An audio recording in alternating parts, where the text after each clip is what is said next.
നമസ്കാരം, ക്ലാസ് റൂമിൻ്റെ ഒരു പുതിയ വീഡിയോയിലേക്ക് സ്വാഗതം. ഇന്ന് നമുക്ക് 8ാം ക്ലാസ്സിലെ ഫിസിക്സിലെ രണ്ടാമത്തെ യൂണിറ്റായ മോഷൻ ആൻഡ് ഫോഴ്സ് അല്ലെങ്കിൽ ചലനവും ബലവും അതിൻ്റെ ഒന്നാമത്തെ പാർട്ട് വീഡിയോ ആണ്. ഇതിനകത്ത് നമ്മൾ English medium Malayalam medium notes ആണ്, ആ യൂണിറ്റിനെ ബേസ് ചെയ്തിട്ടുള്ള നോട്ട്സ് ആണ് ഉൾപ്പെടുത്തിയിട്ടുള്ളത്.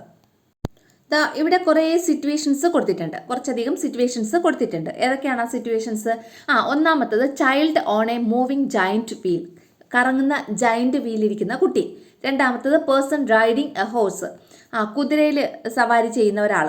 Then log of wood in A moving lorry, ഇങ്ങനെ ലോറി ഇങ്ങനെ മൂവ് ചെയ്തുകൊണ്ടിരിക്കുകയാണ്, ലോറി ഇങ്ങനെ സഞ്ചരിച്ചുകൊണ്ടിരിക്കുന്ന ലോറിയിലുള്ള ലോഗ് എന്ന് വെച്ചാൽ മരത്തടി. അടുത്തത് twig in the beak of A flying bird, പറക്കുന്ന പക്ഷിയുടെ കൊക്കിൽ ഇരിക്കുന്ന ട്വിഗ് എന്ന് വെച്ചാൽ മരത്തിൻ്റെ ചില്ല, ചെറിയ മരച്ചില്ലകളുണ്ടല്ലോ അത്.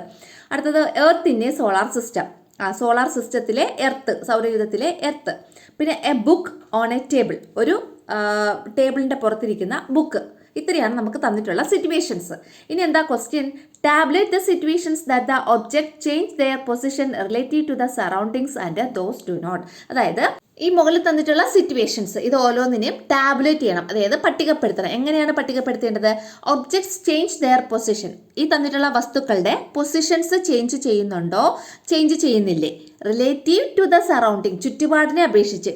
അപ്പോൾ ചുറ്റുപാടിനെ അപേക്ഷിച്ച് ഈ പറയുന്ന സിറ്റുവേഷൻസിൽ തന്നിട്ടുള്ള വസ്തുക്കളുടെ പൊസിഷൻസ് ചേഞ്ച് ആവുന്നുണ്ടോ ഇല്ലയോ എന്നാണ് നമുക്ക് പട്ടികപ്പെടുത്തേണ്ടത്. നോക്കിയോളൂ, ഇവിടെ കൊടുത്തിട്ടുണ്ട് objects changing the position relative to the surroundings. സറൗണ്ടിങ്സിനനുസരിച്ച്, ചുറ്റുപാടുകൾക്കനുസരിച്ച് ഏതൊക്കെ ഒബ്ജക്റ്റിൻ്റെയാണ് പൊസിഷൻസ് ചേഞ്ച് ചെയ്യുന്നതെന്നുള്ളത്. ഏതൊക്കെയാണ്? ഒന്ന്, child moving giant wheel, giant വീലിൽ ഇങ്ങനെ മൂവ് ചെയ്യുന്ന ചൈൽഡ്, കുട്ടി. അതായത് ഇവിടെ നോക്ക്, ഞാൻ ഈ ജയൻറ്റ് വീലിലല്ല നിൽക്കുന്നത്, പുറത്താണ് നിൽക്കുന്നത്. ഞാനിങ്ങനെ നോക്കുമ്പോൾ ആ ജയൻറ്റ് വീല് കറങ്ങുന്നുണ്ട്, അതോടൊപ്പം അതിലിരിക്കുന്ന ആ കുട്ടിയും കറങ്ങുന്നുണ്ട്, ആണല്ലോ. അപ്പം ഞാൻ ഇങ്ങനെ നോക്കുമ്പോൾ ആ കുട്ടി എന്താണ്, കറങ്ങുന്നുണ്ട്. അപ്പോൾ ആ കുട്ടി എന്താണ്, ചലിക്കുന്നുണ്ട് അല്ലേ. അപ്പോൾ അതിൻ്റെ പൊസിഷൻ മാറിക്കൊണ്ടിരിക്കുകയാണ്. അപ്പോൾ എന്താണ്, child on a moving giant wheel അല്ലേ. ആ ജയൻറ്റ് വീലിൽ മൂവ് ചെയ്യുന്ന ആ കുട്ടി, അത് എന്താണ്, അവിടെ ആ കുട്ടിയുടെ പൊസിഷൻ മാറുന്നുണ്ട്. അപ്പോൾ അതെന്താണ്, അപ്പോൾ object changing position relative to the സറൗണ്ടിങ്ങിനനുസരിച്ച് ആ ഒബ്ജക്റ്റിൻ്റെ പൊസിഷൻ ചേഞ്ച് ആവുന്നുണ്ട്. അപ്പോൾ അത് അവിടെ എഴുതണം. ഇനി രണ്ടാമത്തത് പേഴ്സൺ റൈഡിങ് എ ഹോഴ്സ്, കുതിര സവാരി ചെയ്യുന്ന ആൾ. അപ്പോൾ അയാൾ കുതിര സവാരി ചെയ്യുമ്പോൾ കുതിര മൂവ് ചെയ്യുന്നുണ്ട്, അതോടൊപ്പം അയാളും മൂവ് ചെയ്യുന്നുണ്ട് അല്ലേ. അപ്പോൾ നമ്മൾ പുറത്ത് നിൽക്കുകയാണ്. അപ്പോൾ നമ്മളിങ്ങനെ നോക്കിക്കാണുന്ന രീതിയിൽ വേണം നമ്മൾ ഈ ഓരോ സിറ്റുവേഷൻസിനെ കാണേണ്ടത്. അപ്പോൾ കുതിര സവാരി ചെയ്യുന്ന ആളുടെ പൊസിഷൻ മാറുന്നുണ്ട് അല്ലേ, ചുറ്റുപാടിനെ അപേക്ഷിച്ച് ആളുടെ പൊസിഷൻ മാറുന്നുണ്ട്. അപ്പോൾ അത് രണ്ടും ഉണ്ട്. അടുത്തത് മൂന്നാമത്തത് log of wood in A moving lorry. Move ചെയ്യുന്ന ലോറിയിലിരിക്കുന്ന ലോഗ്, അതായത് ഇങ്ങനെ സഞ്ചരിച്ചുകൊണ്ടിരിക്കുന്ന ലോറി, ആ ലോറിയിലിരിക്കുന്ന തടിക്കഷ്ണം അതെന്താണ്?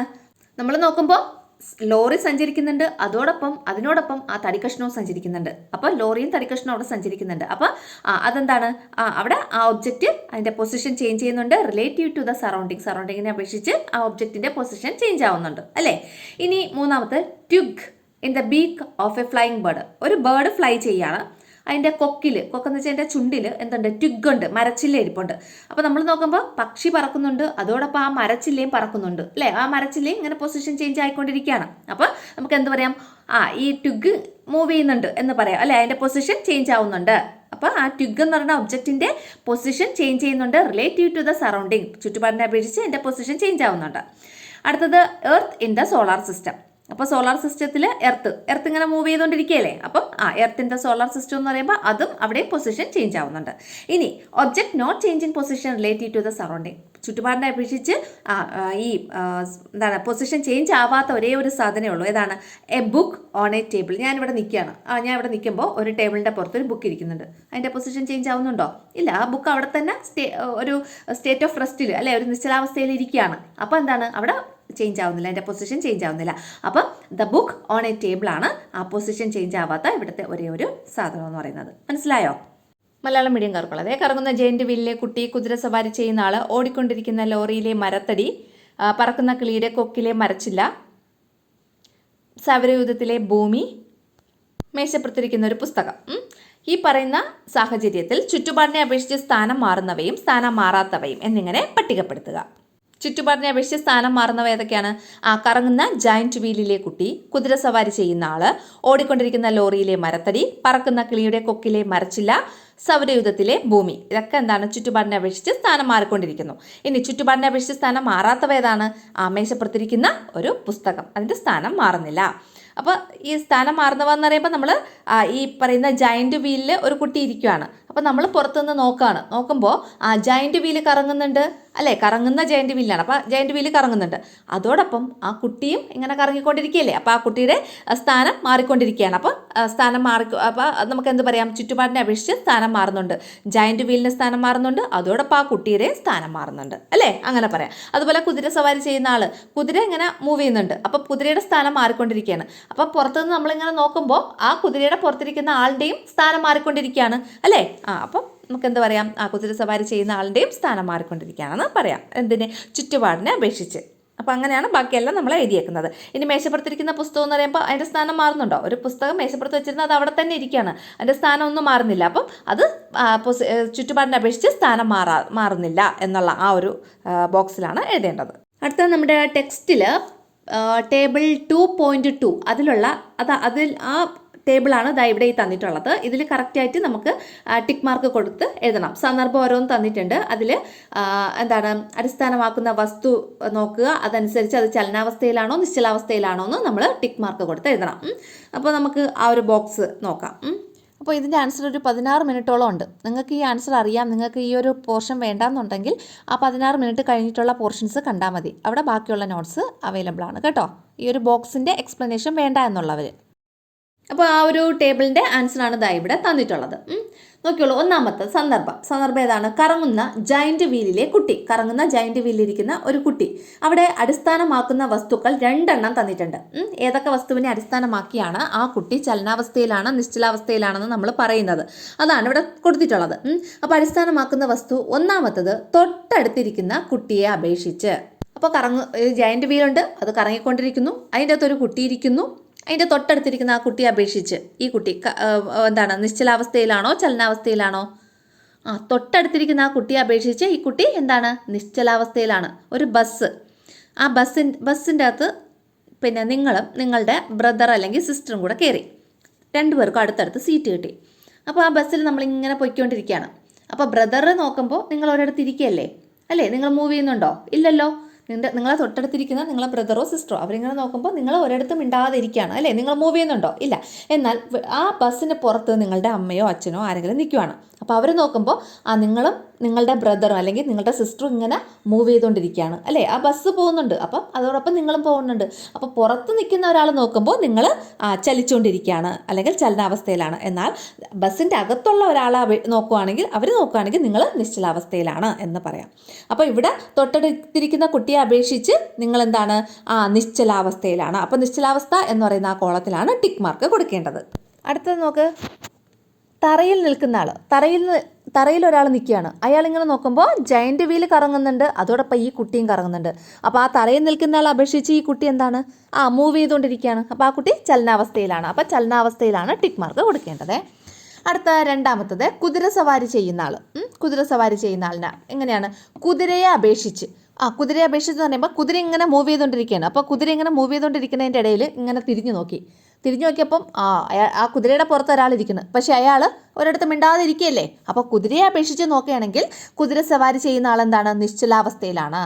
എന്നാൽ തറയെ അപേക്ഷിച്ച് വെച്ചാൽ ആ തറയിൽ ഒരാൾ നിൽക്കുകയാണ്. അപ്പോൾ നോക്കുമ്പോൾ കുതിര മൂവ് ചെയ്യുന്നുണ്ട്, അതോടൊപ്പം അയാളും മൂവ് ചെയ്യുന്നുണ്ട്. അപ്പോൾ തറയെ അപേക്ഷിച്ച് നോക്കുകയാണെങ്കിൽ അല്ലെങ്കിൽ തറയിൽ നിൽക്കുന്ന ഒരാളെ അപേക്ഷിച്ച് നോക്കുകയാണെങ്കിൽ കുതിരയും ആ കുതിര സവാരി ചെയ്യുന്ന ആളും മൂവിയാണ്. അപ്പോൾ കുതിര സവാരി ചെയ്യുന്ന ആൾ എന്താണ്? ചലനാവസ്ഥയിലാണെന്ന് പറയാം. മനസ്സിലായോ? അപ്പം അവിടെ ചലനാവസ്ഥയിലാണ് ടിക്ക് കൊടുക്കേണ്ടത്. എന്നാൽ കുതിരയെ അപേക്ഷിച്ച് നോക്കുകയാണെങ്കിൽ ആൾ നിശ്ചലാവസ്ഥയിലാണ്. അപ്പോൾ അവിടെ നിശ്ചലാവസ്ഥയിലാണ് ടിക്ക് മാർക്ക് കൊടുക്കേണ്ടത്. നെക്സ്റ്റ്, പറക്കുന്ന കിളിയുടെ കൊക്കിൽ മരച്ചില്ല. ഒരു കിളി പറന്നുകൊണ്ടിരിക്കുകയാണ്, അതിൻ്റെ കൊക്കിൽ ഒരു മരച്ചില്ലയുണ്ട്. അപ്പോൾ കിളിയെ അപേക്ഷിച്ച്, കിളിയാണ് ഇങ്ങനെ പറന്നുകൊണ്ടിരിക്കുന്നത്. അപ്പോൾ കിളി ഇങ്ങനെ അതിൻ്റെ കൊക്കിലോട്ട് നോക്കുമ്പോൾ ആ മരച്ചില്ല ഒരിടത്ത് മിണ്ടാതിരിക്കുകയാണ് അല്ലേ? അപ്പോൾ കിളിയെ അപേക്ഷിച്ച് നോക്കുകയാണെങ്കിൽ ആ മരച്ചില്ല എന്താണ്? നിശ്ചലാവസ്ഥയിലാണ്. എന്നാൽ തറയെ അപേക്ഷിച്ച്, തറയിൽ ഒരാൾ നിന്ന് ഇങ്ങനെ മുകളിലോട്ട് നോക്കിയാണ്, ഒരു കിളി പറക്കുന്നു, കിളിയുടെ കൊക്കിൽ കുറച്ച് മരച്ചില്ല ഇരിക്കുന്നു. അപ്പോൾ ആ മരച്ചില്ലയും കിളിയും എന്താണ്? മൂവ് ചെയ്യാണ്. അപ്പം തറയിൽ നിൽക്കുന്ന ഒരാളെ അപേക്ഷിച്ചാണെങ്കിൽ അത് ചലനാവസ്ഥയിലാണ്. ആ മരച്ചില്ല ചലനാവസ്ഥയിലാണെന്ന് പറയാം അല്ലേ? ഇനി അടുത്തത് സൗരയൂഥത്തിലെ ഭൂമി. സൂര്യനെ അപേക്ഷിച്ച് ഭൂമി എന്താണ്? ചലനാവസ്ഥയിലാണ്. ഭൂമി കാരണം ഭൂമി സൂര്യന് ചുറ്റും കറങ്ങുന്നുണ്ട്, ഭൂമിക്ക് സ്വയം കറക്കമുണ്ട്. അപ്പോൾ അത് ചലനാവസ്ഥയിലാണ്. ചന്ദ്രനെ അപേക്ഷിച്ചും ഭൂമി ചലനാവസ്ഥയിലാണ്. അപ്പോൾ സൗരയൂഥത്തിലെ ഭൂമിയിൽ സൂര്യനെ അപേക്ഷിച്ചാണെങ്കിലും ചന്ദ്രനെ അപേക്ഷിച്ചാണെങ്കിലും ഭൂമി എപ്പോഴും എന്താണ്? ചലനാവസ്ഥയിൽ തന്നെ. ഓടിക്കൊണ്ടിരിക്കുന്ന ലോറിയിലെ മരത്തടി. അവിടെ രണ്ട് സിറ്റുവേഷൻസ് ഉണ്ട്. ലോറിയെ അപേക്ഷിച്ചെന്ന് പറയുമ്പോൾ ലോറി ഇങ്ങനെ ഓടിക്കൊണ്ടിരിക്കുകയാണ്. അപ്പോൾ ലോറി തിരിഞ്ഞു നോക്കുമ്പോൾ മരത്തടി അതിൻ്റെ പുറത്ത് ഇങ്ങനെ ഇരിക്കുകയാണ്, വെറുതെ ഒരു സ്ഥലത്ത് ഇരിക്കുകയല്ലേ. അപ്പം ലോറിയെ അപേക്ഷിച്ച് നോക്കുകയാണെങ്കിൽ അതെന്താണ്?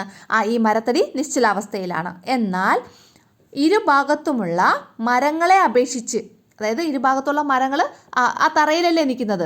അപ്പോൾ തറയിൽ നിന്നും കൊണ്ട് നോക്കുമ്പോൾ ലോറി മൂവ് ചെയ്യുന്നുണ്ട്, അതോടൊപ്പം ആ മരത്തടി മൂവ് ചെയ്യുന്നുണ്ട്. അപ്പോൾ മരങ്ങളെ, രണ്ട് ഭാഗത്തുള്ള മരങ്ങളെ അപേക്ഷിച്ച്, തറയിലുള്ള മരങ്ങളെ അപേക്ഷിച്ച് നോക്കുകയാണെങ്കിൽ ഈ ലോറിയും ഈ മരത്തടിയും എന്താണ്? മൂവിയാണ്. അപ്പം ലോറിയും മരത്തടിയും ചലനാവസ്ഥയിലാണ് മരങ്ങളെ അപേക്ഷിച്ച് നോക്കുകയാണെങ്കിൽ, രണ്ട് ഭാഗത്തുള്ള. അതായത് ഈ മരങ്ങൾ തറയിലാണ് നിൽക്കുന്നത്, അതങ്ങനെ ചിന്തിച്ചാൽ മതി. അപ്പോൾ തറയിൽ നിന്ന് നമ്മൾ നോക്കുമ്പോൾ ഇത് ലോറി മൂവ് ചെയ്യുന്നുണ്ട്, അതോടൊപ്പം മരത്തടി മൂവ് ചെയ്യുന്നുണ്ട്. അപ്പോൾ അതെന്താണ്? ചലനാവസ്ഥയിലാണ്. അങ്ങനെ മനസ്സിലാക്കുക. ഇനി ഏറ്റവും ലാസ്റ്റ് വൺ, മേശപ്പുറത്തിരിക്കുന്ന പുസ്തകം മേശയെ അപേക്ഷിച്ച് പറഞ്ഞാൽ മേശ ഇങ്ങനെ നോക്കുകയാണ്. മേശ ഇങ്ങനെ നോക്കുമ്പോൾ പുസ്തകം ഒരിടത്ത് മിണ്ടാതെ വെറുതെ ഇരിക്കുന്നു അല്ലേ. അപ്പോൾ അതെന്താണ്? നിശ്ചലാവസ്ഥയിൽ. മേശയെ അപേക്ഷിച്ച് അത് നിശ്ചലാവസ്ഥയിലാണ്. ഇനി നോക്കൂ, സൂര്യനെ അപേക്ഷിച്ച് സൂര്യൻ ഇങ്ങനെ നോക്കുകയാണ്. സൂര്യൻ ഇങ്ങനെ നോക്കുമ്പോൾ അവിടെ ആരുണ്ട്? നമ്മുടെ ഭൂമിയുണ്ട്. ഭൂമി ഒരിടത്ത് വെറുതെ ഇരിക്കുവാണോ? അല്ല, ഭൂമി മൂവ് ചെയ്യുന്നുണ്ട് ആണല്ലോ. അപ്പം ഭൂമി മൂവ് ചെയ്യുമ്പം അവിടെ ഇരിക്കുന്ന ഭൂമിക്ക് അകത്തുള്ള ഒരു സാധനമാണ് ഈ മേശയുടെ പുറത്തിരിക്കുന്ന പുസ്തകം അല്ലേ. അപ്പം ഭൂമി മൂവ് ചെയ്യുന്നുണ്ടെങ്കിൽ ഈ മേശയും ഈ പുസ്തകവും മൂവ് ചെയ്യുന്നുണ്ട്, നമ്മളെല്ലാവരും മൂവ് ചെയ്യുന്നുണ്ട്. അപ്പോൾ സൂര്യനെ അപേക്ഷിച്ച് നോക്കുകയാണെങ്കിൽ ഈ പറയുന്ന മേശപ്പുറത്തിരിക്കുന്ന പുസ്തകം എന്താണ്? ചലനാവസ്ഥയിലാണ്. അപ്പം സൂര്യനെ അപേക്ഷിച്ച് നോക്കുകയാണെങ്കിൽ ഭൂമി മൂവ് ചെയ്യുന്നുണ്ട്. അപ്പം ഭൂമിയുടെ അകത്തിരിക്കുന്ന ഒരു സാധനമാണ് മേശയുടെ പുറത്തിരിക്കുന്ന പുസ്തകം അല്ലേ. അപ്പം ഭൂമി മൂവ് ചെയ്യുന്നുണ്ടെങ്കിൽ തീർച്ചയായിട്ടും മേശയുടെ പുറത്തിരിക്കുന്ന പുസ്തകവും മൂവ് ചെയ്യും അല്ലേ. അപ്പം എന്താണ്? ആ മേശപ്പുറത്തിരിക്കുന്ന പുസ്തകം ചലനാവസ്ഥയിലാണ്. ആരെ അപേക്ഷിച്ച് നോക്കുകയാണെങ്കിൽ? സൂര്യനെ അപേക്ഷിച്ച് നോക്കുകയാണെങ്കിൽ. അടുത്ത ഇംഗ്ലീഷ് മീഡിയംകാർക്കുള്ള നോട്ടാണ് ഈ തന്നിട്ടുള്ളത്. ആ ഒരു ടേബിളാണ് ഈ തന്നിട്ടുള്ളത്. കണ്ടന്റ് എന്താണ്?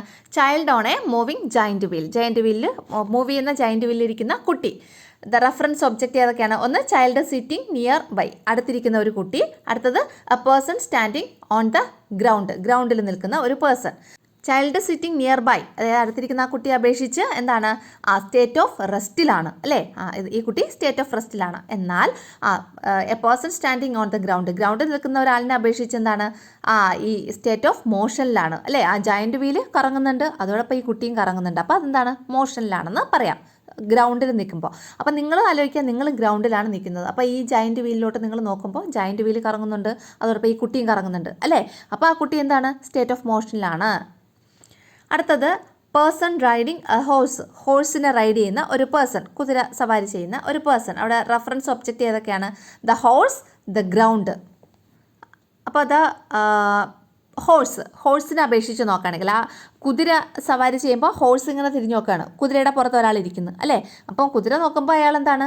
സ്റ്റേറ്റ് ഓഫ് റെസ്റ്റിലാണ് അല്ലേ. അപ്പോൾ അങ്ങനെ നിങ്ങൾ ചിന്തിക്കുക, നിങ്ങളാണ് കുതിരയെന്ന് ചിന്തിക്കുക. നിങ്ങൾ കുതിരയാണ്, അപ്പോൾ നിങ്ങളാകുന്ന കുതിര ഇങ്ങനെ മൂവ് ചെയ്തുകൊണ്ടിരിക്കുകയാണ്. അപ്പോൾ നിങ്ങൾ തിരിഞ്ഞു നോക്കുമ്പോൾ നിങ്ങളെ പുറത്ത് ഒരാളിരിക്കണം, അയാൾ എങ്ങനെയെങ്കിലും മൂവ് ചെയ്യുന്നുണ്ടോ? ഇല്ല.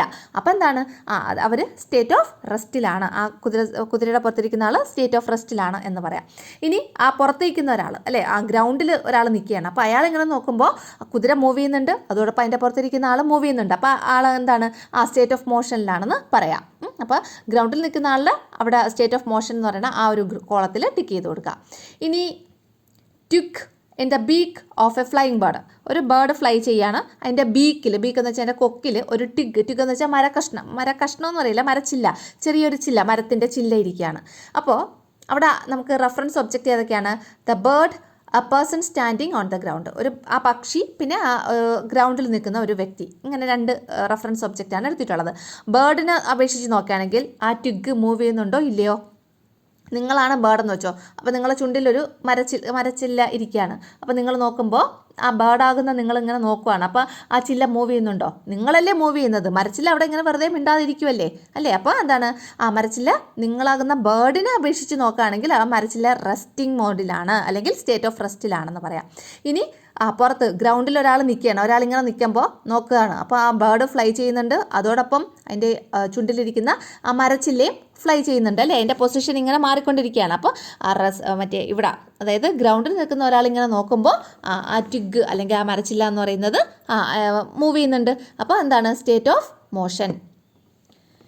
അടുത്തത് earth in the solar system. Solar സിസ്റ്റത്തിൽ ഭൂമി, അവിടെ എന്താണ്, സണ്ണിനെ നോക്കുകയാണെങ്കിൽ സൺ നോക്കുമ്പോൾ ഭൂമി ഇങ്ങനെ കറങ്ങിക്കൊണ്ടിരിക്കുകയാണ് അല്ലേ? അപ്പോൾ അത് സ്റ്റേറ്റ് ഓഫ് മോഷനിലാണ്. ഇനി മൂണിനെ നോക്കുകയാണെങ്കിൽ മൂണ് നോക്കുമ്പോൾ എന്താണ്, ആ ഭൂമി കറങ്ങിക്കൊണ്ടിരിക്കുകയാണ്. അപ്പം മൂണിനെ അപേക്ഷിച്ച് നോക്കുകയാണെങ്കിലും സണ്ണിനെ അപേക്ഷിച്ച് നോക്കുകയാണെങ്കിലും ഭൂമി എന്താണ്, സ്റ്റേറ്റ് ഓഫ് മോഷൻ എന്ന് പറയുന്ന ആ ഒരു സ്റ്റേജിലാണ്. അടുത്ത log of wood in A moving lorry. Lorry move ചെയ്തുകൊണ്ടിരിക്കുകയാണ്, അതിൻ്റെ പുറത്ത് ലോഗ് ഇരിക്കുന്നു. ലോഗ് എന്ന് വെച്ചാൽ മരക്കഷ്ണം ഇരിക്കുന്നു. അപ്പോൾ ലോറിയെ അപേക്ഷിച്ച് നോക്കുകയാണെങ്കിൽ നിങ്ങളാണ് ലോറി, നിങ്ങൾ തിരിഞ്ഞു നോക്കുമ്പോൾ ആ ലോഗ് അവിടെ മിണ്ടാതിരിക്കുകയല്ലേ? അപ്പോൾ ലോറിയെ അപേക്ഷിച്ച് നോക്കുകയാണെങ്കിൽ ആ ലോഗ് സ്റ്റേറ്റ് ഓഫ് റെസ്റ്റിലാണ്. ഇനി the trees on either sides, രണ്ട് സൈഡിലും ആ ലോറി ഇങ്ങനെ മൂവ് ചെയ്യുന്നു, അതിൻ്റെ രണ്ട് സൈഡിലും മരങ്ങൾ നിൽക്കുകയാണ്. ആ മരങ്ങൾ ഇങ്ങനെ നോക്കുമ്പോഴോ ലോറി മൂവ് ചെയ്യുന്നുണ്ട്, അതോടൊപ്പം അതിൻ്റെ പുറത്തിരിക്കുന്ന ലോഗ് മൂവ് ചെയ്യുന്നുണ്ട്. അപ്പം ആ രണ്ട് സൈഡിലും ഇരിക്കുന്ന മരങ്ങളെ വെച്ച് നോക്കുകയാണെങ്കിൽ ഇതെല്ലാം മൂവ് ചെയ്യുന്നുണ്ട്. അപ്പോൾ സ്റ്റേറ്റ് ഓഫ് മോഷനിലാണ് എന്ന് പറയാം. ഇനി A book on A table, ഒരു ടേബിളിൻ്റെ പുറത്തിരിക്കുന്ന ബുക്ക്, ടേബിളിനെ അപേക്ഷിച്ച് നോക്കുകയാണെങ്കിൽ ആ ബുക്ക് സ്റ്റേറ്റ് ഓഫ് റെസ്റ്റിലാണ്. എന്നാൽ സൂര്യൻ നോക്കുമ്പോൾ ഭൂമിയിൽ ഇരിക്കുന്ന ഒരു ടേബിളാണ്, ആ ടേബിളിൻ്റെ പുറത്ത് ബുക്ക് ഇരിപ്പുണ്ട്. അപ്പോൾ ഭൂമി എന്താണ്, ഭൂമി ഇങ്ങനെ കറങ്ങിക്കൊണ്ടിരിക്കുകയാണ്. അപ്പോൾ ആ ടേബിൾ കറങ്ങുന്നു, ബുക്കും കറങ്ങുന്നു. അപ്പോൾ സണ്ണിനെ അപേക്ഷിച്ച് നോക്കുകയാണെങ്കിൽ ആ ടേബിളും ആ ബുക്കും ഒക്കെ എന്താണ്, സ്റ്റേറ്റ് ഓഫ് മോഷനിലാണ്. ഇത്രയാണ് ആ ടേബിൾ കേട്ടോ. അടുത്ത question, when do we say that an object is in state of motion and when do we say that an object is at rest? ഒരു വസ്തു ചലനാവസ്ഥയിലാണെന്നും ഒരു വസ്തു നിശ്ചലാവസ്ഥയിലാണെന്നും നമ്മൾ പറയുന്നത് എപ്പോഴാണ്? If an object changes its position relative to the reference object, it is said to be in motion. അതായത് ഒരു ഒബ്ജക്റ്റിൻ്റെ പൊസിഷൻ, എൻ്റെ സ്ഥാനം റഫറൻസ് ഒബ്ജക്റ്റിനെ അപേക്ഷിച്ച് അല്ലെങ്കിൽ അവലംബക വസ്തു എന്ന് പറയും, റഫറൻസ് ഒബ്ജക്റ്റിനെ അപേക്ഷിച്ച് മാറുന്നുവെങ്കിൽ അതിനെയാണ് നമ്മൾ എന്ത് പറയുന്നത്, മോഷനിലാണ്, ആ ഒരു ഒബ്ജക്റ്റ് മോഷനിലാണ് എന്ന് പറയും. മോഷൻ എന്ന് വെച്ചാൽ ചലനാവസ്ഥയിലാണ് എന്ന് പറയും. മനസ്സിലായോ? ഇഫ് ആൻ ഒബ്ജക്റ്റ്, ഒരു ഒബ്ജക്റ്റ് ചേഞ്ചസ് ഇറ്റ്സ് പൊസിഷൻ, അതിൻ്റെ പൊസിഷൻ ചേഞ്ച് ആവുന്നു, മാറുന്നു. എപ്പോൾ? Relative to the reference object, നമ്മൾ റെഫറൻസ് ഒബ്ജക്റ്റായിട്ട് എന്തെടുക്കുന്നു അതിനെ അപേക്ഷിച്ച് ഒരു ഒബ്ജക്റ്റിൻ്റെ പൊസിഷൻ മാറുന്നുവെങ്കിൽ it is set to be in motion, ആ ഒബ്ജക്റ്റ് എന്താണ്, മോഷനിലാണ് അല്ലെങ്കിൽ ചലനാവസ്ഥയിലാണ് എന്ന് പറയാം. ഇനി if an object does not change its position, ഒരു ഒബ്ജക്റ്റ് അതിൻ്റെ പൊസിഷൻ മാറുന്നില്ല relative to the reference object, reference ഒബ്ജക്റ്റിനെ അപേക്ഷിച്ച് അല്ലേ, അവലംബക വസ്തു എന്ന് പറയും. റെഫറൻസ് ഒബ്ജക്റ്റിനെ അപേക്ഷിച്ച് ഒരു ഒബ്ജക്റ്റിൻ്റെ പൊസിഷൻ ചേഞ്ച് ആവുന്നില്ലെങ്കിൽ അതിനെയാണ് നമ്മൾ എന്ത് പറയുന്നത്, it is set to be stationary, അത് സ്റ്റേഷനറിയിലാണ് അല്ലെങ്കിൽ റെസ്റ്റിലാണ് എന്ന് പറയാം. അപ്പം നമുക്ക് ഇങ്ങനെ എഴുതാം, if an object does not change its position relative to the reference object it is set to be in rest, അങ്ങനെ പറയാം കേട്ടോ. അടുത്ത നോക്കിയല്ലോ, ഒരു വസ്തു ചലനാവസ്ഥയിലാണെന്നും ഒരു വസ്തു നിശ്ചലാവസ്ഥയിലാണ് എന്നും നമ്മൾ പറയുന്നത് എപ്പോഴാണ്? അവലംബക വസ്തുവിനെ അപേക്ഷിച്ച് ഒരു വസ്തുവിൻ്റെ സ്ഥാനം മാറുന്നുണ്ടെങ്കിൽ അത് ചലനാവസ്ഥയിലാണെന്നും അവലംബക വസ്തുവിനെ അപേക്ഷിച്ച് ഒരു വസ്തുവിൻ്റെ സ്ഥാനം മാറുന്നില്ലെങ്കിൽ അത് നിശ്ചലാവസ്ഥയിലാണെന്നും പറയാം. അതായത് ഇപ്പം ഒരു ബസ് ഇങ്ങനെ മൂവ് ചെയ്തുകൊണ്ടിരിക്കുകയാണ്. അപ്പോൾ തറയിൽ നിൽക്കുന്ന ഒരാളിനെ അപേക്ഷിച്ച് നോക്കുകയാണെങ്കിൽ ആ ബസ് മൂവ് ചെയ്യുന്നുണ്ട് അല്ലേ? അപ്പോൾ അവിടെ അവലംബക വസ്തു എന്ന് വെച്ചാൽ ആ തറയിൽ നിൽക്കുന്ന ആളാണ് അവലംബക വസ്തു. അപ്പോൾ അയാളിങ്ങനെ നോക്കുമ്പോൾ ബസ് മൂവ് ചെയ്യുന്നുണ്ട്. അപ്പോൾ ആ ബസ് എന്താണ്, ചലനാവസ്ഥയിലാണ് കേട്ടോ. അടുത്തത്, what you mean by reference object? എന്താണ് ഈ അവലംബക വസ്തു എന്നതുകൊണ്ട് ഉദ്ദേശിക്കുന്നത്? The object taken to determine the state of motion or the state of rest of a body is called the reference object. ഒരു വസ്തു ചലനാവസ്ഥയിലാണോ അല്ലെങ്കിൽ നിശ്ചലാവസ്ഥയിലാണോ എന്ന് ഡിസൈഡ് ചെയ്യുന്നത് എന്താണോ അതിനെയാണ് നമ്മൾ റെഫറൻസ് ഒബ്ജക്റ്റ് എന്ന് പറയുന്നത്. മനസ്സിലായോ? The object taken to determine, ആ ഒരു ഒബ്ജക്റ്റ് എന്ത് ചെയ്യുന്നു, ഡിറ്റർമിൻ ചെയ്യുന്നു അല്ലേ, മനസ്സിലാക്കുന്നു.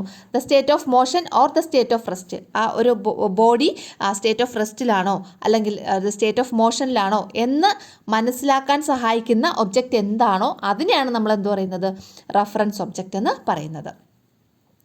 ഒരു വസ്തു നിശ്ചലാവസ്ഥയിലാണോ ചലനാവസ്ഥയിലാണോ എന്ന് നിർണ്ണയിക്കുന്നതിന് അടിസ്ഥാനമാക്കുന്ന വസ്തു ഏതാണോ അതിനെ അവലംബക വസ്തു എന്ന് പറയുന്നു. അടുത്ത ടെക്സ്റ്റിലുള്ളൊരു ക്വസ്റ്റ്യൻ ആണ്. The picture of 400 metre track is given below. 400 മീറ്ററിൻ്റെ ഒരു ട്രാക്കാണ് ഇതാ ഇവിടെ തന്നിട്ടുള്ളത്. What will be the length of the path travelled by an athlete completing 2 rounds on this track. ഈ ട്രാക്ക് കൂടെ 2 റൗണ്ട് ഒരു അത്ലറ്റ് മൂവിയാണ്. അങ്ങനെയാണെങ്കിൽ അദ്ദേഹം എത്ര മീറ്റർ ആയിരിക്കും കംപ്ലീറ്റ് ചെയ്യുന്നതെന്ന്. ഈ ട്രാക്കിൻ്റെ മൊത്തം ലെങ്ത് എത്രയാണ്? 400 മീറ്റർ. അപ്പോൾ ഒരു തവണ ഓടുമ്പോൾ 400 മീറ്റർ കംപ്ലീറ്റ് ചെയ്യും. അടുത്ത രണ്ടാമത് വേറൊരു തവണയും കൂടെ ഓടിയുമ്പോൾ വീണ്ടും 400 മീറ്റർ. അപ്പോൾ ടോട്ടൽ എത്ര മീറ്റർ കംപ്ലീറ്റ് ചെയ്യും? 800 മീറ്റർ. എത്രയേ ഉള്ളൂ ഇതിൻ്റെ ആൻസർ? എത്രയാണ്? 800 മീറ്റർ. അടുത്ത question, what is mean by distance? What is the SI unit of distance? എന്താണ് ദൂരം എന്നതുകൊണ്ട് ഉദ്ദേശിക്കുന്നത്? ദൂരത്തിൻ്റെ SI യൂണിറ്റ് എന്താണ്? Distance is the length of the path travelled by an object. ഒരു ഒബ്ജക്റ്റ് ട്രാവൽ ചെയ്യുന്ന, ഒരു ഒബ്ജക്റ്റ് സഞ്ചരിക്കുന്ന അല്ലെങ്കിൽ ഒരു വസ്തു സഞ്ചരിക്കുന്ന ലെങ്ത് ഓഫ് ദി പാത്ത്, പാതയുടെ നീളം, പാത്തിൻ്റെ ലെങ്ത് അല്ലേ, പാതയുടെ നീളമാണ് എന്ന് പറയുന്നത് ഡിസ്റ്റൻസ് എന്ന് പറയുന്നത്, ദൂരം എന്ന് പറയുന്നത്. The SI unit of distance is metre. മീറ്ററാണ് ഡിസ്റ്റൻസിൻ്റെ SI യൂണിറ്റ് എന്ന് പറയുന്നത്. ഇനി എന്താണ്? ഒരു വസ്തു സഞ്ചരിച്ച പാതയുടെ നീളമാണ് ദൂരം എന്ന് പറയുന്നത്. ദൂരത്തിൻ്റെ SI യൂണിറ്റ് മീറ്റർ ആണ്. അടുത്ത question, which device shows the distance travelled in vehicles? വാഹനങ്ങളിൽ സഞ്ചരിച്ച ദൂരം കാണിക്കുന്ന ഉപകരണം ഏതാണ്? ഓഡോമീറ്റർ. ഇതാണ് ഓഡോമീറ്റർ.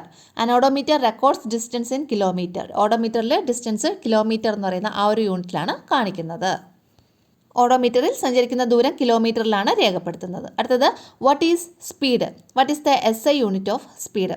എന്താണ് വേഗത എന്ന് പറയുന്നത്? വേഗതയുടെ SI യൂണിറ്റ് എന്താണ്? Speed is the distance travelled by an object in unit time. ഒരു യൂണിറ്റ് സമയത്തിൽ ഒരു ഒബ്ജക്റ്റ് ട്രാവൽ ചെയ്ത ഡിസ്റ്റൻസിനെയാണ് നമ്മൾ സ്പീഡ് എന്ന് പറയുന്നത്. യൂണിറ്റ് സമയത്തിൽ വസ്തു സഞ്ചരിച്ച ദൂരമാണ് സ്പീഡ് അല്ലെങ്കിൽ വേഗത. ഇനി the SI unit of speed metre per second. Metre per സെക്കൻഡാണ് വേഗതയുടെ SI യൂണിറ്റ് അല്ലെങ്കിൽ സ്പീഡിൻ്റെ SI യൂണിറ്റ് എന്ന് പറയുന്നത്. വേഗതയുടെ മറ്റൊരു യൂണിറ്റാണ് കിലോമീറ്റർ പെർ അവർ എന്ന് പറയുന്നത്. അതായത് കുറച്ചുകൂടെ വലിയ, മീറ്റർ പെർ സെക്കൻഡ് ചെറിയ യൂണിറ്റ്, അതിനെക്കാട്ടിയും കുറച്ചുകൂടെ വലിയ യൂണിറ്റാണ് കിലോമീറ്റർ പെർ അവർ. അപ്പോൾ ഒരു കിലോമീറ്റർ പെർ അവർ എന്ന് പറയുന്നത് എത്ര മീറ്റർ പെർ സെക്കൻഡ് ആണ് എന്നുള്ളതാണ് ഇവിടെ ചോദിച്ചേക്കുന്നത്. എത്രയാണ്?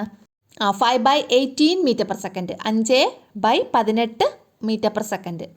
അതാണ് ഒരു കിലോമീറ്റർ പെർ അവർ. അടുത്ത നമ്മുടെ ആ ടെക്സ്റ്റിലുള്ളൊരു ക്വസ്റ്റ്യൻ ആണ്. Bus A travelled 75 metre in 5 seconds. Bus A, ഒരു A എന്ന് പറയുന്ന ബസ്സുണ്ട്. ആ ബസ് 75 മീറ്റർ 5 സെക്കൻഡ് കൊണ്ട് ട്രാവൽ ചെയ്തു. Bus B travelled 112 metre in 7 second.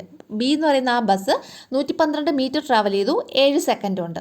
അങ്ങനെയാണെങ്കിൽ വിച്ച് ബസ് വാസ് ഫാസ്റ്റർ? ഏത് ബസ്സാണ് കൂടുതൽ ഫാസ്റ്റ്? അപ്പോൾ ഏത് ബസ്സിനാണ് കൂടുതൽ വേഗത? അതാണ് നമുക്ക് കണ്ടുപിടിക്കേണ്ടത്. അപ്പോൾ കൂടുതൽ വേഗത കണ്ടുപിടിക്കണമെങ്കിൽ ഈ രണ്ട് ബസ്സിൻ്റെയും സ്പീഡ് നമ്മൾ കാൽക്കുലേറ്റ് ചെയ്യണം. ആ സ്പീഡ് കാൽക്കുലേറ്റ് ചെയ്യണമെങ്കിൽ നമുക്ക് എന്തൊക്കെ വേണം? ദൂരം, സമയം എന്നിങ്ങനെയുള്ള 2 പാരാമീറ്റേഴ്സാണ് വേണ്ടത്. അപ്പോൾ സ്പീഡ് കണ്ടുപിടിക്കാനുള്ള ഇക്വേഷൻ ദൂരം ബൈ സമയം, അതായത് ഡിസ്റ്റൻസ് ബൈ ടൈം, അതാണ് സ്പീഡ് കണ്ടുപിടിക്കാനുള്ള ഇക്വേഷൻ. അതിവിടെ തന്നിട്ടുണ്ട്. അപ്പോൾ നമുക്ക് നോക്കാം. Distance travelled by bus A. Bus A travel ചെയ്ത ഡിസ്റ്റൻസ് എത്രയാണ്? 75 മീറ്റർ. ഇനി ടൈം ടേക്കൺ, എത്ര ടൈമാണ് എടുത്തത്? 5 സെക്കൻഡ്, 5 സെക്കൻഡ് സമയമാണ് എടുത്തത്. അപ്പോൾ ഇനി സ്പീഡ് ഓഫ് ബസ് A എന്ന് പറയുന്ന ആ ബസ്സിൻ്റെ സ്പീഡ് എങ്ങനെയാണ് കണ്ടുപിടിക്കാനുള്ളത്? ഡിസ്റ്റൻസ് ഡിവൈഡഡ് ബൈ ടൈം അല്ലേ? ഡിസ്റ്റൻസ് ഡിവൈഡഡ് ബൈ ടൈം, അതാണ് അതിൻ്റെ ഇക്വേഷൻ എന്ന് പറയുന്നത്. ഡിസ്റ്റൻസ് എത്രയാണ്? 75 മീറ്റർ. അപ്പോൾ 75 മീറ്റർ ഡിവൈഡഡ് ബൈ ടൈം എത്രയാണ്? 5 സെക്കൻഡ്, 5 സെക്കൻഡ്. അപ്പോൾ 75നെ നമ്മൾ 5 കൊണ്ട് ഡിവൈഡ് ചെയ്യുമ്പോൾ നമുക്ക് 15 മീറ്റർ പെർ സെക്കൻഡ് കിട്ടും. അതാണ് നമ്മുടെ സ്പീഡ് എന്ന് പറയുന്നത്. A എന്ന് പറയുന്ന ബസ്സിൻ്റെ സ്പീഡ് എത്രയാണ്? 15 മീറ്റർ പെർ സെക്കൻഡ്. ഇനി അടുത്ത B ബസ്സിൻ്റെ കാര്യം. Distance travelled by bus B. B എന്ന് പറയുന്ന ബസ് ട്രാവൽ ചെയ്ത ഡിസ്റ്റൻസ് എത്രയാണ്? 112 മീറ്റർ. ടൈം ടേക്കൺ, എത്ര ടൈമാണ് അതെടുത്തത്? 7 സെക്കൻഡ്. അപ്പോൾ speed of bus B, bus ബിയുടെ സ്പീഡ് എങ്ങനെയാണ്? Distance divided by time. അപ്പോൾ ഡിസ്റ്റൻസ് 112 ഡിവൈഡഡ് ബൈ ടൈം എന്ന് പറയുന്നത് 7 സെക്കൻഡ്. 112നെ 7 കൊണ്ട് നമ്മൾ ഡിവൈഡ് ചെയ്യുമ്പോൾ 16 മീറ്റർ പെർ സെക്കൻഡ് എന്ന് കിട്ടും. 16 മീറ്റർ പെർ സെക്കൻഡ്. അപ്പോൾ ബസ് ബിയുടെ സ്പീഡ് എന്ന് പറയുന്നത് 16 മീറ്റർ പെർ സെക്കൻഡും ബസ് എയുടെ സ്പീഡ് എന്ന് പറയുന്നത് 15 മീറ്റർ പെർ സെക്കൻഡുമാണ്. അപ്പോൾ ഏതിനാണ് സ്പീഡ് കൂടുതൽ? ബസ് ബി അല്ലേ? Bus B has more speed than A. എയെ അപേക്ഷിച്ച് ബസ് ബിക്കാണ് കൂടുതൽ സ്പീഡുള്ളത്. മനസ്സിലായോ? അപ്പോൾ എൻ്റെ നേരെ മലയാളം മീഡിയംകാർക്കുള്ള എന്താണ് കാൽക്കുലേഷനാണ് ഇതാ ഇവിടെ തന്നിട്ടുള്ളത്. അടുത്തത് the details of 3 children who participated in a 400 meter running race in school sports meet are given in the table below. Can we find the fastest athlete among them? അതായത് സ്കൂൾ കായികമേറ്റിൽ 400 മീറ്റർ ഓട്ട മത്സരത്തിൽ പങ്കെടുക്കുന്ന 3 കുട്ടികളുടെ ദൂരവും സമയവും തന്നിട്ടുണ്ട്. അതിൽ ഏറ്റവും വേഗതയേറിയ കായിക താരം ആരാണെന്ന് നമ്മൾ കണ്ടുപിടിക്കണം. കുട്ടികളുടെ പേര് ABC എന്നിങ്ങനെയാണ് കൊടുത്തിട്ടുള്ളത്. അപ്പോൾ എയുടെയും ബിയുടെയും സിയുടെയും ഇങ്ങനെ 3 പേര് തന്നിട്ടുണ്ട്. ഇതിലാർക്കാണ് ഏറ്റവും കൂടുതൽ വേഗത എന്ന് കണ്ടുപിടിക്കണം. അപ്പോൾ അതിന് വേണ്ടിയിട്ട് നമ്മൾ ആദ്യം ഈ 3 കുട്ടികളുടെയും വേഗത കണ്ടുപിടിക്കണം. എന്നിട്ട് നമ്മൾ കണ്ടുപിടിക്കണം ആർക്കാണ് കൂടുതൽ വേഗമുള്ളതെന്ന്. എ എന്ന് പറഞ്ഞ ചൈൽഡ്, അതിൻ്റെ ഡിസ്റ്റൻസ് 400, ടൈം 180 സെക്കൻഡ്. അപ്പോൾ 400/180, അതായത് സ്പീഡ് കണ്ടുപിടിക്കാനുള്ള ഇക്വേഷൻ എന്താണ്? Distance by time. അപ്പോൾ 400/180 ചെയ്യുമ്പോൾ 2.22 മീറ്റർ പെർ സെക്കൻഡ് എന്ന് കിട്ടും. ബി എന്ന് പറയുന്ന കുട്ടി 400ഉം 120, അപ്പോൾ 400/120 ചെയ്യുമ്പോൾ 3.33 മീറ്റർ പെർ സെക്കൻഡ്. ഇനി സി എന്ന് പറയുന്ന കുട്ടിയുടെ ദൂരം 400 മീറ്റർ, ടൈം എന്ന് പറയുന്നത് 400 സെക്കൻഡ്. അപ്പോൾ 400/400 ചെയ്യുമ്പോൾ 1 മീറ്റർ പെർ സെക്കൻഡ്. അപ്പോൾ ഇതിൽ ഏറ്റവും കൂടുതൽ സ്പീഡ് ആർക്കാണ്? ബി എന്ന് പറയുന്ന കുട്ടിക്കാണ് അല്ലേ. ബി എന്ന് പറയുന്നത് 3.33 മീറ്റർ പെർ സെക്കൻഡ് ആണല്ലോ. അപ്പോൾ ബി എന്ന് പറയുന്ന കുട്ടിക്കാണ് ഏറ്റവും കൂടുതൽ സ്പീഡ്. അപ്പോൾ ഇതിൽ ഏത് കുട്ടിക്കാണ് ഏറ്റവും കൂടുതൽ സ്പീഡ് എന്നതാണ് നമ്മുടെ ക്വസ്റ്റ്യൻ. അപ്പോൾ എന്ത് പറയണം? ബിക്കാണ് ഏറ്റവും കൂടുതൽ വേഗത. ഇംഗ്ലീഷ് മീഡിയംകാർ ബി ഹാസ് ഗ്രേറ്റർ സ്പീഡ് എന്ന് എഴുതണം. ഓക്കെ ആണല്ലോ. അടുത്ത question, what is the difference between uniform speed and non uniform speed? സമവേഗം അസമവേഗം ഇവ തമ്മിലുള്ള ഡിഫറൻസ് നോക്കിയുള്ള answer. If an object travels equal distance in equal intervals of time the object is in uniform speed. ഒരു object equal distance, തുല്യ ദൂരം, equal intervals of time, തുല്യ ഇടവേളകളിൽ സഞ്ചരിക്കുകയാണെങ്കിൽ അത് എന്താണ്? യൂണിഫോം സ്പീഡിലാണെന്ന് പറയാം, സമവേഗത്തിലാണെന്ന് പറയാം. Equal distance equal interval of ടൈമിലാണെങ്കിൽ ആ ഒബ്ജക്റ്റ് എന്താണ്? യൂണിഫോം സ്പീഡിലാണെന്ന് നമുക്ക് പറയാം. എൻ്റെ എക്സാമ്പിൾ എന്ന് പറയുന്നത് the movement of the second hand in a clock, ക്ലോക്കിലെ സെക്കൻഡ് സൂചിയുടെ ചലനം. അല്ലെങ്കിൽ movement of minute hand in a clock, ക്ലോക്കിലെ മിനിറ്റ് സൂചിയുടെ ചലനം. അല്ലെങ്കിൽ the movement of hour hand in a clock, ക്ലോക്കിലെ അവർ മണിക്കൂർ സൂചിയുടെ ചലനം. ഇതൊക്കെ അതിന് എക്സാമ്പിൾസ് ആണ് കേട്ടോ. അപ്പം if an object travels equal distance in equal intervals of time, equal distance equal intervals of ടൈമിൽ ഒരു ഒബ്ജക്റ്റ് ട്രാവൽ ചെയ്യുകയാണെങ്കിൽ അതെന്താണ്? That object is in uniform speed. ആ ഒബ്ജക്റ്റ് എന്താണ്? യൂണിഫോം സ്പീഡിലാണെന്ന് പറയാം. ഇനി നോൺ യൂണിഫോം സ്പീഡാണ് നോക്കാൻ പോകുന്നത്. If an object travels unequal distance in equal intervals of time. Unequal distance അതായത് തുല്യമല്ലാത്ത ദൂരം ഈക്വൽ ഇൻ്റർവൽസ് ഓഫ് ടൈമിൽ സഞ്ചരിക്കുകയാണെങ്കിൽ അത് നോൺ യൂണിഫോം സ്പീഡിലാണെന്ന് പറയാം ആ ഒബ്ജക്റ്റ്. അപ്പോൾ എന്താണ് ഇവിടെ ശ്രദ്ധിച്ചിരിക്കുക? ഇഫ് ആൻ ഒബ്ജക്റ്റ്, ഒരു ഒബ്ജക്റ്റ് അൺഈക്വൽ ഡിസ്റ്റൻസ്, തുല്യമല്ലാത്ത ദൂരം ഈക്വൽ ഇൻ്റർവൽസ് ഓഫ് ടൈമിൽ അല്ലേ, തുല്യ ഇടവേളകളിൽ സഞ്ചരിക്കുകയാണെങ്കിൽ ആ ഒബ്ജക്റ്റ് നോൺ യൂണിഫോം സ്പീഡിലാണെന്ന് പറയാം. ഇനി മറ്റൊരു സിറ്റുവേഷൻ കൂടിയുണ്ട്. എന്താണ്? If an object travels equal distance, ഒരു തുല്യ ദൂരം ഒരു ഒബ്ജക്റ്റ് ട്രാവൽ ചെയ്യാണ് in unequal intervals of time, തുല്യ ഇടവേളകളിലല്ലാതെ തുല്യ ദൂരം സഞ്ചരിക്കുകയാണെങ്കിൽ അതും നോൺ യൂണിഫോം സ്പീഡിലാണെന്ന് നമുക്ക് പറയാം ആ ഒരു ഒബ്ജക്റ്റ്. മനസ്സിലായോ? ഇങ്ങനെ നോൺ യൂണിഫോം സ്പീഡിനെ നമുക്ക് 2 രീതിയിലും പറയാം. എൻ്റെ എക്സാമ്പിൾ ബേർഡ്സ് ഫ്ലൈയിങ്, കിളികളൊക്കെ പറക്കുന്നത് എന്താണ്? നോൺ യൂണിഫോം സ്പീഡിൻ്റെ എക്സാമ്പിളാണ്. അതുപോലെ ഹ്യൂമൻസ് വാക്കിംഗ്, മനുഷ്യർ സഞ്ചരിക്കുന്നത്, അതും നോൺ യൂണിഫോം സ്പീഡിന് എക്സാമ്പിളാണ്. അങ്ങനെ അല്ലെങ്കിൽ ഒരു പന്ത് ഉരുട്ടി വിടുന്നത്, റോളിംഗ് ഓഫ് എ ബാൾ, അതൊക്കെ എന്താണ്? നോൺ യൂണിഫോം സ്പീഡിന് എക്സാമ്പിൾസ് ആണ്. സമവേഗം അസമവേഗം ഇവ തമ്മിലുള്ള വ്യത്യാസം എന്ത്? ഒരു വസ്തു തുല്യ സമയ ഇടവേളകളിൽ തുല്യദൂരം സഞ്ചരിക്കുന്നുവെങ്കിൽ അത് സമവേഗത്തിലാണ്. ഉദാഹരണം, ക്ലോക്കിലെ സെക്കൻഡ് സൂചിയുടെ ചലനം, ക്ലോക്കിലെ മിനിറ്റ് സൂചിയുടെ ചലനം, ക്ലോക്കിലെ മണിക്കൂർ സൂചിയുടെ ചലനം. ഇനി ഒരു വസ്തു വ്യത്യസ്ത സമയ ഇടവേളകളിൽ തുല്യദൂരം സഞ്ചരിക്കുന്നുവെങ്കിൽ അത് അസമവേഗത്തിലാണ്. വ്യത്യസ്തമായ സമയ ഇടവേളകളിൽ തുല്യ ദൂരമാണ് സഞ്ചരിക്കുന്നതെങ്കിൽ കൂടിയും അവിടെ വ്യത്യസ്ത ഇടവേളകളിലാണ് സഞ്ചരിക്കുന്നത് അല്ലേ, അപ്പോൾ അതെന്താണ്? അസമവേഗത്തിലാണ്. ഇനി ഒരു വസ്തു തുല്യ സമയ ഇടവേളകളിൽ വ്യത്യസ്ത ദൂരമാണ് സഞ്ചരിക്കുന്നതെങ്കിൽ അതും ആ വസ്തു അസമവേഗത്തിലാണെന്ന് നമുക്ക് പറയാൻ പറ്റും. ഇപ്പോൾ 10 മിനിറ്റിൽ ആദ്യം 5 കിലോമീറ്റർ സഞ്ചരിച്ചു, അടുത്ത 10 മിനിറ്റിൽ വീണ്ടും ഒരു 7 കിലോമീറ്റർ സഞ്ചരിച്ചു. ഇവിടെ 10 മിനിറ്റ് എന്ന് പറയുന്ന ടൈം ഇൻ്റർവെല്ല് യൂസ് ചെയ്തു അല്ലേ, അപ്പോൾ അവിടെ 10 മിനിറ്റ് തുല്യമായിട്ടുള്ള ടൈം ഇൻ്റർവെല്ലാണ്, അല്ലെങ്കിൽ സമയത്തിൻ്റെ ഇടവേളകളാണ്.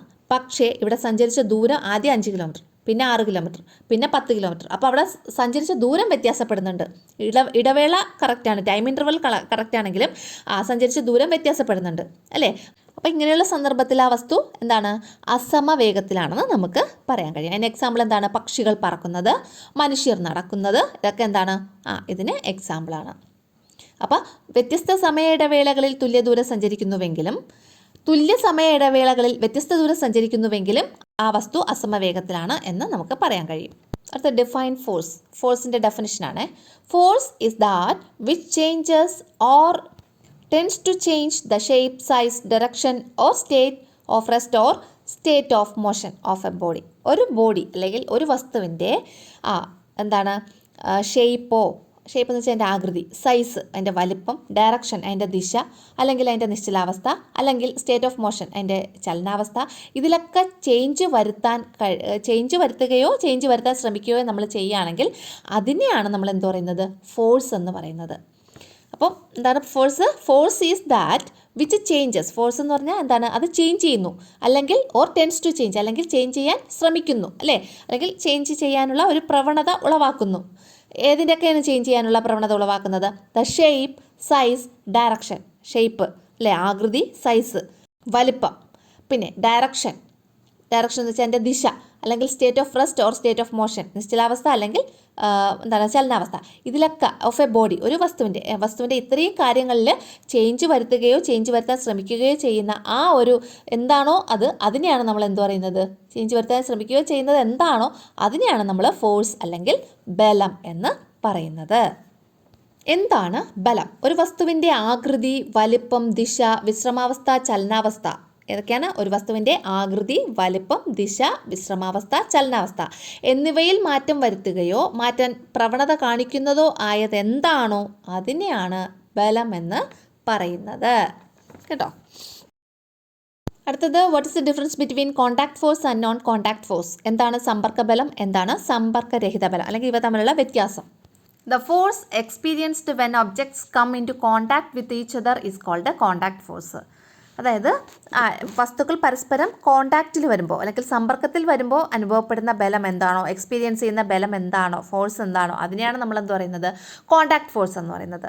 The force affected when there is no contact with the object is called a non contact force. എന്നാൽ ഈ വസ്തുക്കൾ പരസ്പരം കോണ്ടാക്റ്റിൽ വരാതെ തന്നെ ഒരു ബലം അനുഭവപ്പെടും, അതിനെയാണ് നമ്മൾ എന്ത് പറയുന്നത്, നോൺ കോണ്ടാക്ട് ഫോഴ്സ് എന്ന് പറയുന്നത്. മനസ്സിലായോ? The force experienced when objects come into contact, അല്ലേ, ഒബ്ജക്ട്സ് കോണ്ടാക്റ്റിൽ വരുമ്പോൾ വിത്ത് ഈച്ച് അതർ, അല്ലേ, വിത്ത് ഈച്ച് അതർ എന്ന് വെച്ചാൽ പരസ്പരം കോണ്ടാക്റ്റിൽ വരുമ്പോൾ അവിടെ ഒരു ഫോഴ്സ് എക്സ്പീരിയൻസ് ചെയ്യും, അതിനെ നമ്മൾ കോണ്ടാക്ട് ഫോഴ്സ് എന്ന് പറയുന്നു. ഇനി the force affected when there is no contact with the object, ഒരു ഫോഴ്സ് അവിടെ ഉണ്ടാകുന്നു, അഫക്റ്റ് ചെയ്യുന്നു, അല്ലേ, അവിടെ ഒരു ഫോഴ്സ് അനുഭവപ്പെടുന്നു, അഫക്റ്റ് ചെയ്യുന്നു. When there is no contact with the objects, ഈ ഒബ്ജക്ട്സ് പരസ്പരം ഒരു കോണ്ടാക്ട് ഇല്ലെങ്കിൽ കൂടി അവിടെ ഒരു ഫോഴ്സ് അഫക്റ്റ് ചെയ്യുന്നു, ഒരു ബലം അനുഭവപ്പെടുന്നു, അതിനെയാണ് is called non contact force. ഇതിനെയാണ് സമ്പർക്കരഹിത ബലം എന്ന് പറയുന്നത്. വസ്തുക്കൾ പരസ്പരം സമ്പർക്കത്തിൽ വരുമ്പോൾ അനുഭവപ്പെടുന്ന ബലമാണ് സമ്പർക്ക ബലം. വസ്തുവുമായി സമ്പർക്കമില്ലാതെ അനുഭവപ്പെടുന്ന ബലമാണ് സമ്പർക്കരഹിത ബലം. അടുത്ത, identify the force applied in each case is A contact or non contact force. താഴെ ഒരു പട്ടിക തന്നിട്ടുണ്ട്, ഒരു ടേബിൾ തന്നിട്ടുണ്ട്. ആ ടേബിളിൽ തന്നിട്ടുള്ളതിൽ കോണ്ടാക്ട് ഫോഴ്സ് ഏതാണ്, നോൺ കോണ്ടാക്ട് ഫോഴ്സ് ഏതാണെന്ന് നമ്മൾ ഐഡൻറ്റിഫൈ ചെയ്യണം. അപ്പോൾ ഈ പട്ടികയിൽ തന്നിട്ടുള്ള ഫോഴ്സസ് ഉണ്ടല്ലോ, അത് നമുക്ക് കോണ്ടാക്ട് ഫോഴ്സ് എന്നും നോൺ കോണ്ടാക്ട് ഫോഴ്സ് എന്നും ഇങ്ങനെ പരസ്പരം നമുക്ക് ക്ലാസിഫൈ ചെയ്ത് എഴുതാൻ പറ്റും. അപ്പോൾ അത് നോക്കിയാൽ മതി. എൻ്റെ എക്സാമ്പിൾസ്, കോണ്ടാക്ട് ഫോഴ്സിൻ്റെ എക്സാമ്പിൾസ് ഏതൊക്കെയാണ്, നോൺ കോണ്ടാക്ട് ഫോഴ്സിൻ്റെ എക്സാമ്പിൾസ് ഏതൊക്കെയാണ് എന്നുള്ളത് നമുക്ക് ഈ ഒരു ടേബിളിൽ നിന്ന് എഴുതാൻ കഴിയും. അപ്പോൾ നമുക്ക് ഈ ടേബിൾ നോക്കാം. ഓരോ സിറ്റുവേഷൻസ് നോക്കിയോളൂ. 1, മാംഗോ ഫാളിംഗ് ഡൗൺവാർഡ്, മാങ്ങ താഴേക്ക് വന്ന് വീഴുന്നു. അവിടെയുള്ള ഫോഴ്സ് എർത്ത് ഗ്രാവിറ്റേഷണൽ ഫോഴ്സ്, ഭൂമിയുടെ ഗ്രാവിറ്റേഷണൽ ഫോഴ്സ്, അല്ലേ, ഭൂമിയുടെ ഭൂഗുരുത്വ ബലമാണ് അവിടെ ആക്ട് ചെയ്തത് ആ മാങ്ങ താഴേക്ക് വന്ന് വീഴാൻ വേണ്ടിയിട്ട്. ഇനി ഇത് കോണ്ടാക്റ്റ് ആണോ നോൺ കോണ്ടാക്റ്റ് ആണോ? ഭൂമി മുകളിലോട്ടൊരു കൈ വന്ന് ആ മാങ്ങയിൽ പിടിച്ച് അതിൻ്റെ തറയിലോട്ട് വന്ന് വീഴ്ത്തിയതാണോ? അല്ലല്ലോ, അല്ലേ, അവിടെ പരസ്പരം ഒരു കോണ്ടാക്റ്റും ഇല്ല, ഭൂമിയും ആ മാങ്ങയും തമ്മിൽ ഒരു കോണ്ടാക്റ്റും ഇല്ല, അല്ലാതെയാണ് അത് താഴെ വന്ന് വീണത്, അല്ലേ. അപ്പോൾ അതെന്താണ്, അത് നോൺ കോണ്ടാക്ട് ഫോഴ്സ് ആണ്. മനസ്സിലായോ? അതെന്താണ്, നോൺ കോണ്ടാക്ട് ഫോഴ്സ് ആണ്. ഇനി leaves swaying in the wind, ഈ വിൻഡ് കാറ്റടിക്കുമ്പോൾ ലീവ്സൊക്കെ ഇങ്ങനെ താഴോട്ട് വന്ന് വീഴൂലേ, അതെ അവിടെ നടക്കുന്നത് ഫോഴ്സ് ഓഫ് വിൻഡിൻ്റെ ഫോഴ്സ്, അല്ലേ, കാറ്റിൻ്റെ ബലം, കാറ്റ് പ്രയോഗിക്കുന്ന ബലമാണ് അവിടെ ഫോഴ്സ് എന്ന് പറയുന്നത്. അവിടെ എന്താണ്, അത് കോണ്ടാക്റ്റ് ആണോ നോൺ കോണ്ടാക്റ്റ് ആണോ? കാറ്റ് ഡയറക്റ്റ് ഇലകളിൽ സ്പർശിക്കുന്നുണ്ട്, അല്ലേ, കാറ്റ് വന്ന് ഇങ്ങനെ ഡയറക്റ്റ് ഇലകളിൽ സ്പർശിക്കുമ്പോഴാണ് ഈ ഇലകൾ താഴോട്ട് വന്ന് വീഴുന്നത്, അല്ലേ. അപ്പോൾ അവിടെ ഉള്ളത് കോണ്ടാക്ട് ഫോഴ്സ് ആണ് കേട്ടോ. അവിടെ എന്താണ് കോണ്ടാക്ട് ഫോഴ്സ് ആണ്. Next magnet attracts safety pin ഉണ്ടല്ലോ, ആ സേഫ്റ്റി പിന്നിനെ മാഗ്നറ്റ് അട്രാക്ട് ചെയ്യുന്നത്. അവിടെ പ്രയോഗിക്കുന്ന ഫോഴ്സ് എന്ന് പറയുന്നത് മാഗ്നറ്റിക് ഫോഴ്സ് എന്ന് പറയും, കാന്തിക ബലം, ആ കാന്തത്തിൻ്റെ ബലം അല്ലേ, ആ ബലം അല്ലേ.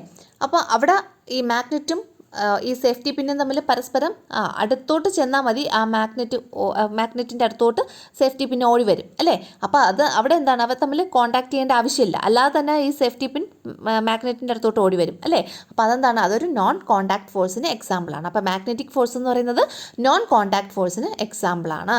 ഓക്കെ ആണല്ലോ. എന്നാൽ ഗ്രാവിറ്റേഷണൽ ഫോഴ്സ് എന്ന് പറയുന്നതും നോൺ കോൺടാക്ട് ഫോഴ്സിന് എക്സാമ്പിളാണ്. ഇനി അടുത്ത നോക്കിയോളൂ, ഹാമറിങ് എണ്ണയിൽ ഒരു ആണി നമ്മളിങ്ങനെ ചുറ്റിക കൊണ്ട് ഇങ്ങനെ അടിച്ചു കയറ്റുന്നത്. അവിടുത്തെ ഫോഴ്സ് ഏതാണ്? അവിടുത്തെ ഫോഴ്സ് എന്ന് പറയുന്നത് മസ്കുലാർ ഫോഴ്സാണ്. ഏതാണ്? മസ്കുലാർ ഫോഴ്സാണ്. അപ്പോൾ ഇതെന്ന് പറയുന്നത് എന്താണ്, കോണ്ടാക്ട് ഫോഴ്സിന് എക്സാമ്പിളാണ്. കാരണം ഈ ഹാമർ നെയിലിൽ ടച്ച് ചെയ്താൽ മാത്രമേ നെയിൽ ഉള്ളിലോട്ട് പോകത്തുള്ളൂ അല്ലേ. അപ്പോൾ അവിടെ നമ്മൾ പ്രയോഗിക്കുന്ന ആ ഫോഴ്സ് എന്ന് പറയുന്നത് മസ്കുലാർ ഫോഴ്സാണ്.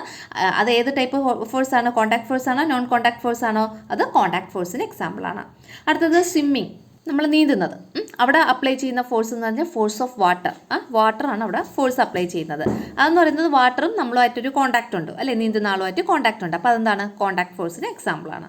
അടുത്ത മലയാളം മീഡിയംകാർക്കുള്ളതാണ് സെയിം ആയിട്ടുള്ള കാര്യങ്ങൾ ഇവിടെ എഴുതിയിട്ടുള്ളത്. മാങ്ങ താഴേക്ക് വീഴുന്നു, ഭൂമിയുടെ ആകർഷണ ബലം, അത് സമ്പർക്കരഹിത ബലത്തിന് എക്സാമ്പിൾ. കാറ്റിൽ ആടിയുലയുന്ന ഇലകൾ, അവിടെ ഉപയോഗിക്കുന്നത് കാറ്റിൻ്റെ ബലമാണ്, അതും സമ്പർക്ക ബലത്തിന് ഉദാഹരണമാണ്. ഒരു കാന്തം ഒരു സേഫ്റ്റി പിന്നിനെ ആകർഷിക്കുന്നു, അതും കാന്തിക ബലമാണ്, അത് സമ്പർക്കരഹിത ബലമാണ്. ഒരു ആണിയെ ചുറ്റിക കൊണ്ട് അടിക്കുന്നു, അത് പേശീബലം, അത് സമ്പർക്ക ബലമാണ്. നീന്തുന്നത് ജലത്തിൻ്റെ ബലം, അതും സമ്പർക്ക ബലത്തിന് ഉദാഹരണമാണ്.